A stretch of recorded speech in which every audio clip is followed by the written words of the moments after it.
About 1 million people live in coral atolls like those in the Maldives, Tuvalu, Kiribati, and the Marshall Islands. Higher seas mean frequent floods, and groundwater can't recover from daily or even yearly inundation. Food trees die and water must be imported.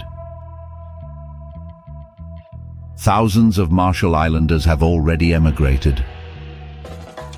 Many islanders are adapting even despite devastating floods, so just defining habitable is challenging. But a 2022 analysis of multiple risk factors found that even these protection efforts may not keep islands habitable. Declining ecosystems will hurt tourism, fisheries, and islanders' abilities to fund solutions.